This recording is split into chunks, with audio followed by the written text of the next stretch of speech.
መካከለኛው ምስራቅ በገደል አፋፍ፣ የትራምፕ ማስጠንቀቂያና የኢራን ክላስተር ሚሳኤሎች።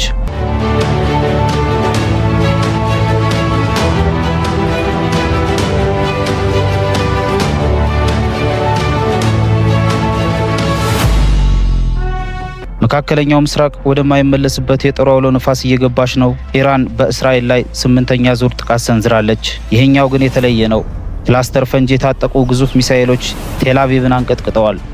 በሌላ በኩል ዶናልድ ትራምፕ እኔ ያልመረጥኩት መሪ ኢራን ላይ አይቀመጥም ሲሉ የቀጥታ ስርዓት ለውጥ ማስጠንቀቂያ ሰጥተዋል። አሜሪካ ወደ ኢራን ምድር ልትዘምት ነው። ዛሬ ባለው ልዩ መረጃችን ዝርዝሩ እንመለከታለን። የኢራን የሚሳኤል ጥቃትና አዲሱ ቴክኖሎጂ። ኢራን በእስራኤል ላይ የሰነዘረችው 8ኛ ዙር ጥቃት ዓለምን አስገርሟል። ሪፖርቶች እንደሚያመለክቱት ኢራን ሰማይ ላይ በሚተኑበት ወቅት በመቶዎች የሚቆጠሩ ትናንሽ ፈንጂዎች የሚለቁ ክላስተር ሚሳኤሎች ተጠቅማለች። ይህ ማለት የእስራኤል ዘመናዊ የአየር መከላከያ ስርዓቶች ሁሉንም ትናንሽ ፈንጂዎች ለማምከን በእጅጉ ይቸገራሉ ማለት ነው።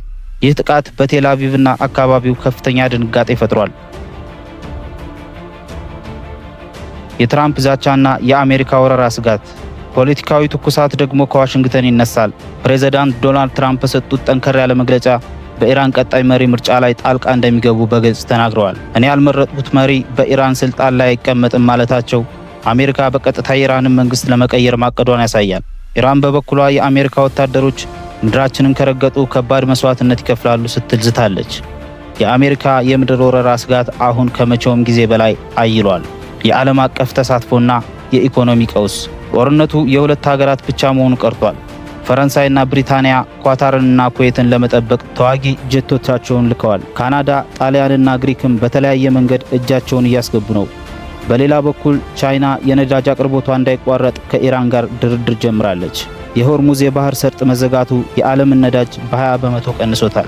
ይህ ማለት የዓለም ኢኮኖሚ ሌላ አደጋ ተደቅኖበታል ማለት ነው። የሰላም ጥረቶች ቢቀጥሉም ኢራን ከአሜሪካ ጋር ለመደራደር ፈቃደኛ አይደለችም። መካከለኛው ምስራቅ ወደየት እያመራች ነው? እናንተስ ምን ትላላችሁ? ትራምፕ በኢራን ስልጣን ላይ ጣልቃ መግባታቸው ሰላም ያመጣል ወይስ ጦርነቱን ያባብሰዋል? አስተያየታችሁን በኮሜንት አስፍሩልኝ። በቀጣይ አዳዲስ መረጃዎችን ይዘን ወደ እናንተ እስከምንቀርብ ሰላም ቆዩ።